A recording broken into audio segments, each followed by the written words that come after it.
मेरे प्यारे विद्यार्थियों, आज हम लोग कक्षा 7वीं पुस्तक हिंदी सुलभ भारती से पाठ नंबर 7 जहाँ चाह वहाँ राह का प्रश्नोत्तर तैयार कर लेते हैं, जिसकी लेखिका अनुराधा मोहिनी जी है। हम पाठ पढ़ चुके हैं और हम इसके प्रश्नोत्तर भी लिखेंगे। आपको आपके विद्यालय से वर्कबुक मिले हुए हैं, उसमें आप ये सारा प्रश्नोत्तर फिलअप कर सकते हैं। तो चलिए शुरू करते हैं। प्रश्न नंबर पहला, रिक्त स्थानों की पूर्ति करें। पहला प्रश्न, सभी ने एकता, संगठन और डैश का महत्व भी समझा था। इसका उत्तर है श्रमदान। दूसरा, ये संबा गांव के ठीक बीच से एक डैश बहता था। इसका उत्तर है नाला।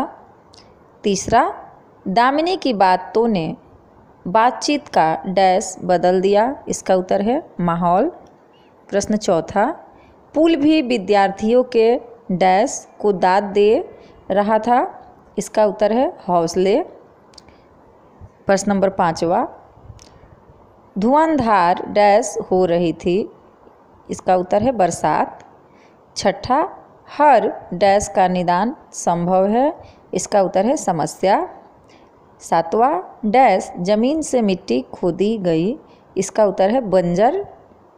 प्रश्न 8वां, असंभव में मूल शब्द डैश होता है। इसका उत्तर है संभव। अब आगे बढ़ते हैं प्रश्न दूसरे की ओर। प्रश्नों के उत्तर एक एक शब्द में लिखिए। प्रश्न पहला है, गांव का नाम क्या था। इसका उत्तर है ये संबा। प्रश्न दूसरा, नाले में कितने फीट पानी भरता था। उत्तर 4 से 5 फीट। प्रश्न तीसरा, अच्छी श्रेणी लाने वाले विद्यार्थी किस परीक्षा में पीछे रह जाते हैं। उत्तर है वार्षिक। प्रश्न चौथा, बच्चे किस पेड़ के नीचे बैठे थे। उत्तर है बरगद। प्रश्न 5वां, शुभम की कुल उपस्थिति कितनी थी। उत्तर है 14 दिन। प्रश्न छठा, प्रकृति ने विचार करने के लिए मनुष्य को क्या दिया है। उत्तर है बुद्धि। प्रश्न 7वां, बच्चों ने नाले पर क्या बनवाने का निश्चय किया। इसका उत्तर है पुल। प्रश्न 8वां, छगन बाबा ने पुल बनवाने के लिए क्या दिया। इसका उत्तर है रेत। प्रश्न 9वां, पुल कितने दिनों में तैयार हुआ। इसका उत्तर है 15। प्रश्न 10, जूही ने किस सहायता से पुल के उद्घाटन का वृत्तांत बनाया। इसका उत्तर है बड़े भाई की। अगला प्रश्न है तीसरा नंबर। प्रश्नों के उत्तर एक एक वाक्यों में लिखने हैं। तो चलिए प्रश्नों के उत्तर एक एक वाक्य में लिखिए। प्रश्न पहला, प्रार्थना कक्षा में क्यों संपन्न हुई।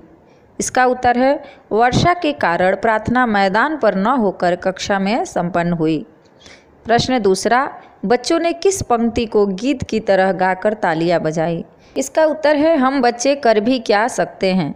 इस पंक्ति को गीत की तरह गाकर बच्चों ने तालियां बजाई। प्रश्न तीसरा, बच्चों में किसके स्वर ने आत्मविश्वास भर दिया।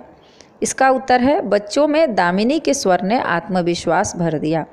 प्रश्न चौथा, विद्यार्थियों ने किस पुस्तक में पुल बनाने की जानकारी पढ़ी थी। इसका उत्तर है विद्यार्थियों ने विज्ञान की पुस्तक में पुल बनाने की जानकारी पढ़ी थी।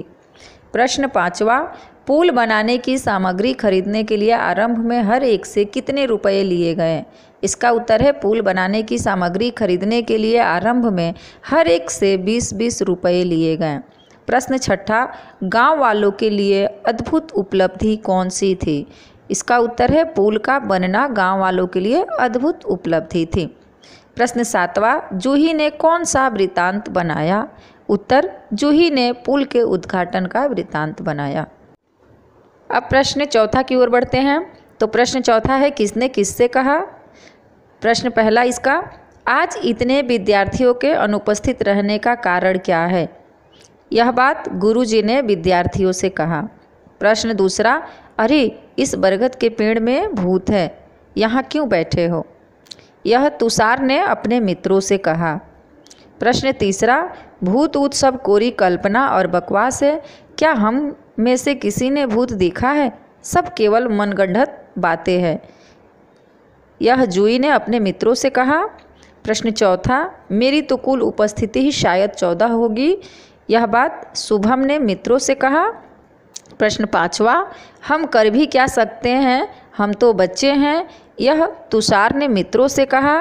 और प्रश्न छठा, हंसो मत, कोई कुछ कर सकता है तो वह हम ही हैं, यह बात दामिनी ने मित्रों से कहा। प्रश्न सातवां, जब कभी शहर गए हैं बड़े बड़े पुल देखे भी हैं, यह बात आशीष ने मित्रों से कहा। और प्रश्न आठवां, हम नाले पर पुल बनाएंगे, यह बात आशीष ने मित्रों से कहा। अब आगे बढ़ेंगे प्रश्न पांचवा की तरफ, जो ब्रीफ आंसर होगा। तो देखिए प्रश्न पहला, बरसात के मौसम में यसंबा गांव के बच्चे पाठशाला में अनुपस्थित क्यों रहते थे? यहाँ पर उत्तर है, यसंबा गांव के बीच में एक नाला बहता था।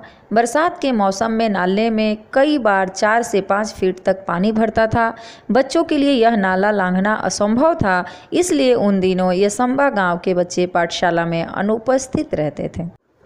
प्रश्न दूसरा, गांव का नाला बरसात एवं बच्चों की पाठशाला के चलते गांव में कौन सा गाना प्रचलित हो चुका था? इसका उत्तर है, गांव का नाला बरसात एवं बच्चों की पाठशाला के चलते गांव में बरसात नाले में भरा पानी, पाठशाला से छुट्टी, यसंबा की यही कहानी, यह गाना प्रचलित हो चुका था। प्रश्न तीसरा, बच्चों ने क्या निश्चय किया और क्यों? उत्तर, बच्चों ने नाले के ऊपर पुल बनाने का निश्चय किया क्योंकि वह नाला बरसात के मौसम में पानी से भर जाता था। उसके चलते सभी बच्चों को पाठशाला में अनुपस्थित रहना पड़ता था। प्रश्न चौथा, किन किन लोगों के संगठित प्रयासों से पुल का काम आकार लेने लगा? इसका उत्तर है, बुजुर्गों के अनुभव, युवाओं की शक्ति और विद्यार्थियों के उत्साह के संगठित प्रयासों से पुल का काम आकार लेने लगा। प्रश्न छठा है, निम्नलिखित प्रश्नों के उत्तर विस्तार से लिखिए। कहानी के शीर्षक की सार्थकता लिखिए। प्रस्तुत कहानी का शीर्षक जहाँ चाह वहाँ राह अत्यंत सटीक एवं योग्य है। गांव में बरसात के मौसम में आने वाली उस नाले रूपी मुसीबत की ओर किसी का ध्यान नहीं जाता था, किंतु शिक्षा की आस से अभिभूत होकर उन बच्चों ने नाले पर पुल बनाने का निश्चय किया। उन सभी बच्चों में पढ़ाई के प्रति रुचि और लगन थी। इसी रुचि ने उनके हौसले को बढ़ाया। ज्ञान की चाह ने उन्हें नाले पर पुल बनाने की प्रेरणा दी और उनकी पाठशाला की राह उन्हें मिल गई। अगर मनुष्य में हौसला हो तो वह किसी भी वस्तु की चाहत में अपनी राह ढूंढ ही निकालता है। अर्थात इस पाठ का नाम जहाँ चाह वहाँ राह बिल्कुल सही है। प्रश्न दूसरा, जहाँ चाह वहाँ राह कहानी का सारांश अपने शब्दों में लिखिए। उत्तर, मनुष्य अगर मन में ठान ले तो वह किसी भी हालत में अपनी मंजिल को प्राप्त कर सकता है।